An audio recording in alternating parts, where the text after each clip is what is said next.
Hi friends, welcome back to my channel. In today's video, we are painting an anthropology inspired illustration. It's botanical, of course, and there's little birds and florals, so I think it'll be a fun one.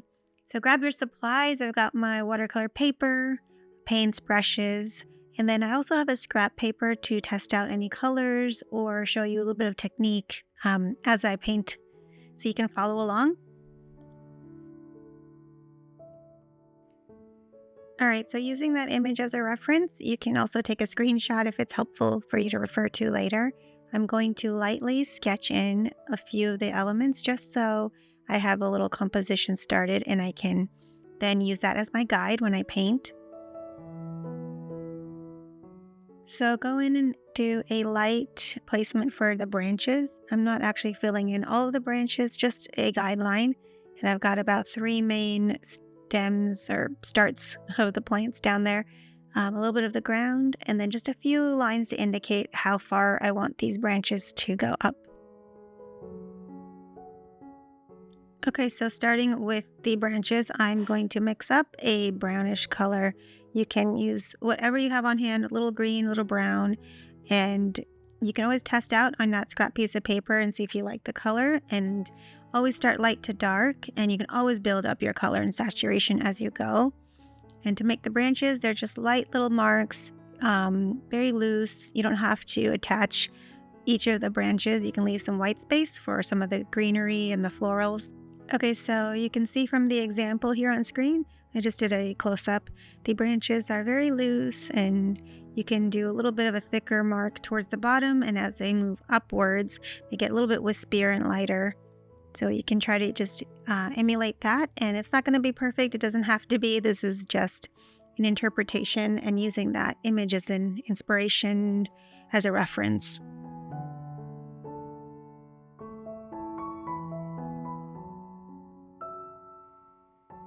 All right, so mixing up a little bit of green now, we can add in some of the leaves. On the sample scrap paper here on the side, I can just show you a little bit of how I would do that. It's a little bit of a press and drag with your brush. You use the end of it, and then you can make a little teardrop shape for the leaves. And you can always mix up your shades of green. So some could be a little bit bluer, some could be a little bit more yellow. A little variety is always nice. If you need to use a smaller brush, go ahead and get a smaller brush because these are going to be a little bit smaller for this painting. It's a little bit of a miniature illustration style.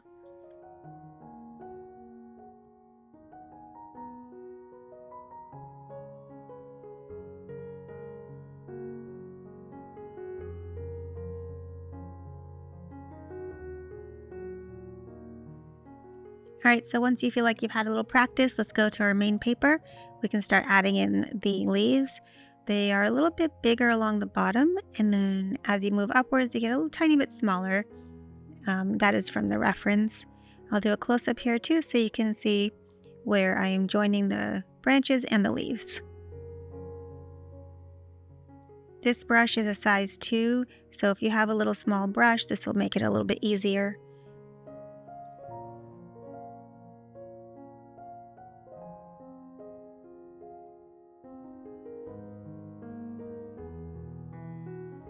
All right, so continue up your branches, just adding leaves, and remember to leave a little white space in between your little leaf clusters. You can also turn your paper around. Sometimes it's easier to paint where you're dragging the brush down towards you versus pushing it upwards.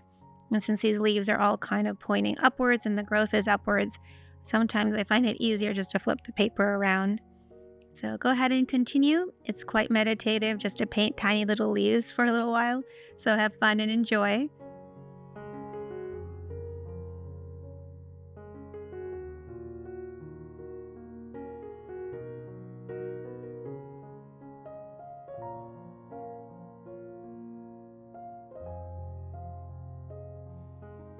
Okay, so testing out a color for the rose. You can start with a light pinkish color. This is going to be a little bit like the roses tutorial I've done. You're going to be doing an oval shape, generally an oval shape, but then the petals are separated. So I'll try to show you with the pencil of what I'm actually trying to go for. Some of the petals can go upward, some can go down, the growth as it opens up. Now, this is going to be very small because it's a miniature painting, so you may not see all those details. So keep it loose and, don't stress if it's not perfect. This is just a fun exercise.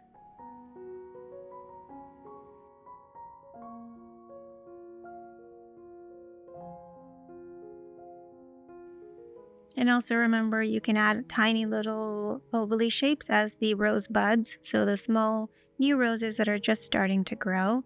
I'll do a little close up as well.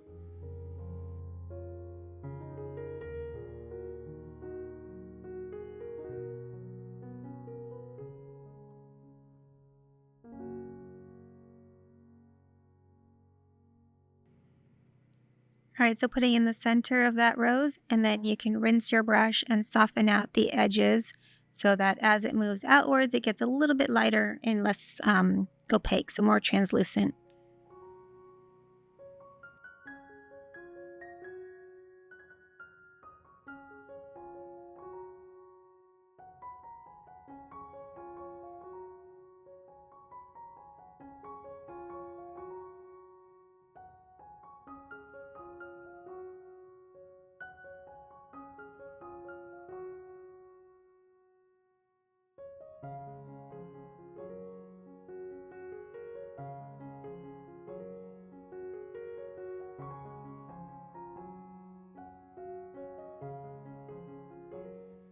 All right, so continue adding in your florals and your little rose buds wherever you have that little bit of white space in between the branches and the leaves. I'll just continue moving on upwards.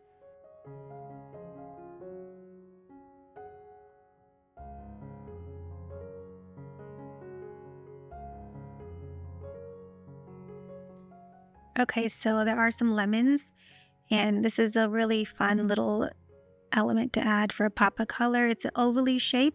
You can do a sort of a yellowy orange color. You can always start lighter and then add more color and saturation as you go. I'm going to tuck a few of these in all along some of the branches.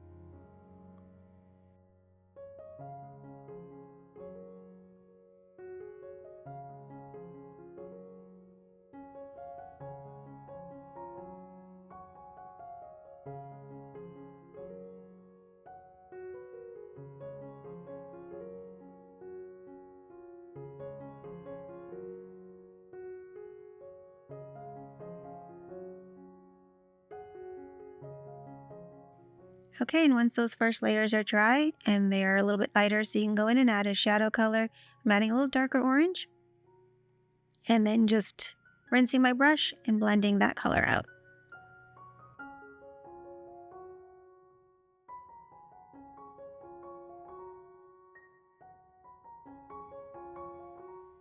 Okay, so you can go in and do some touch-ups here. Once these are all dry, it's easier to go in and layer in extra colors. So some of the branches I'm adding green and adding a little bit of detail on the leaves with just the end of my brush, putting in a simple vein line through the center of some of the leaves.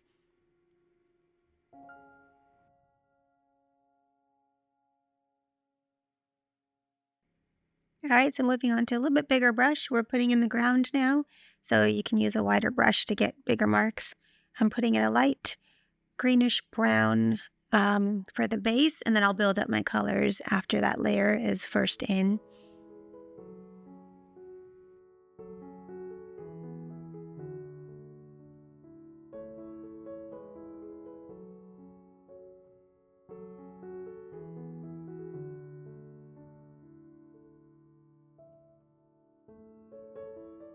So while it's wet, I'm adding in the greens and the browns so that wet on wet technique will blend naturally on the page. I'm also holding it up so I don't paint all over my table.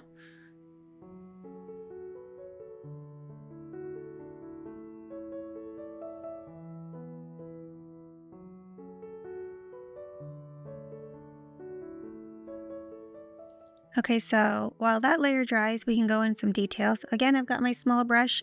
You can use a detail brush. I'm going in with a stronger pinkish red color and adding in a little bit stronger color to the center of these roses and building up some of those shadows and then rinsing my brush. And again, same technique, just blending out some of the edges as the petals move outward.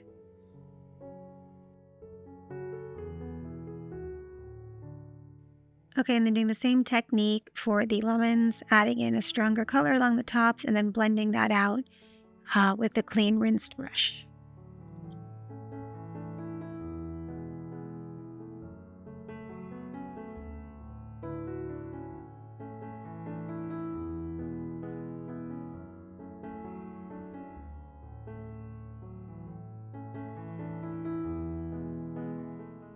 Okay, and then with a darker green, I'm adding a few more details along some of those leaves.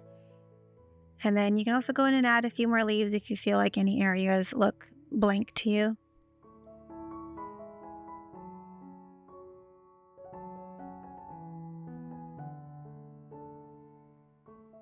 Okay, so once that bottom ground layer has dried, we can add in some details here with the grass, putting a very light touch, thin lines at the base of each of these mini trees, and also a few little grass clusters along that bottom area.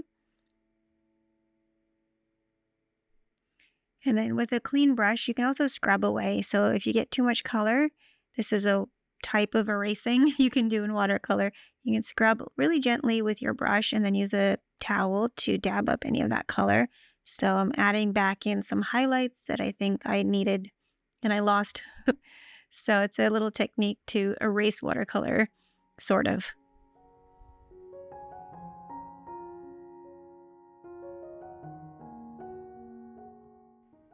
Okay, and then with a darker brown, go in and add in some more illustrative lines just to indicate some of those soft little bumpy areas and hills on the bottom area. You can rinse your brush and then soften out some of those edges too.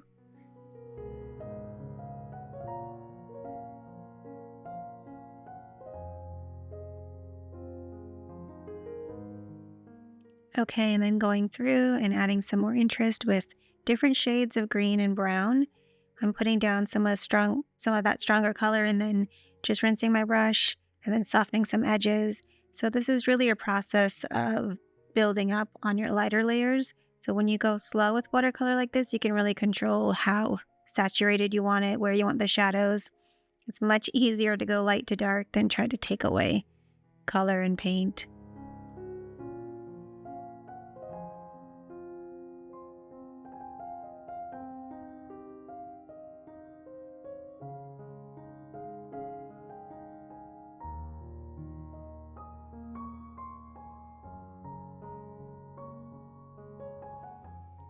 Okay, so I thought it might be fun to try to add in a few birds. So I'll show you on the scrap paper how I kind of did this with just a very loose blobby style.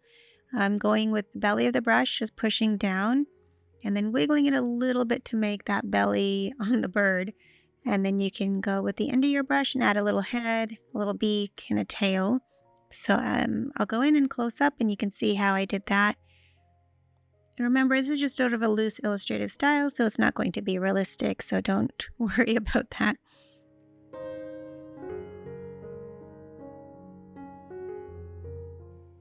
Once you have a little blob of paint on the paper, you can use the end of your brush just to manipulate it and make that paint and water go where you want it to go.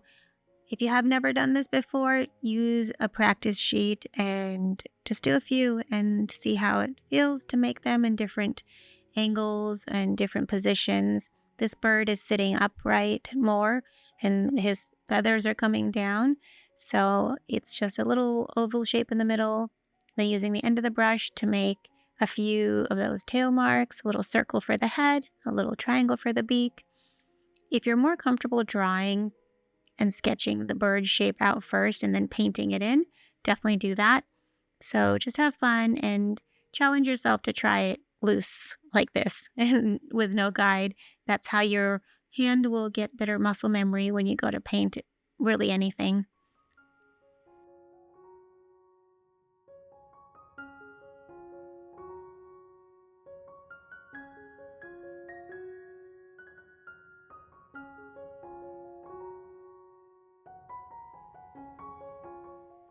Okay, so if you're feeling brave, you can do this without the pencil.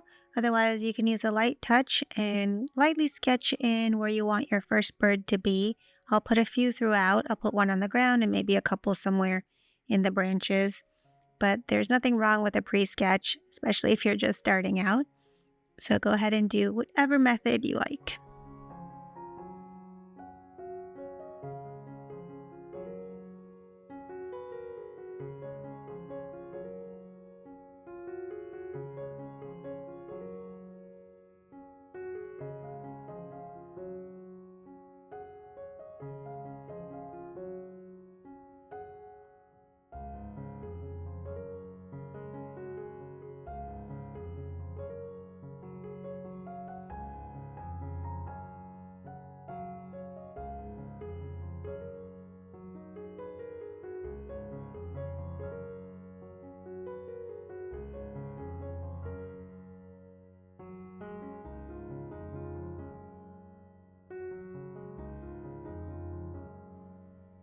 Okay, and then with a darker blue, go in and add any details, just like we did the other elements. Make sure that first layer is dry, and then you can add in a little eye and a beak and maybe more details along some of those feathers and add shadows.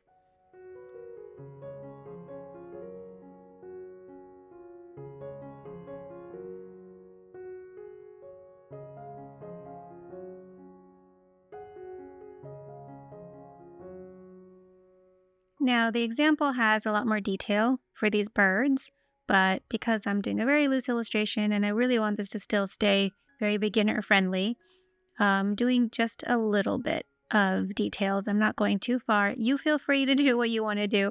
Of course, I would love to see actually if you do paint any of this, just post me if you tag it anywhere online. But I'm keeping mine very simple and gestural and loose and illustrative.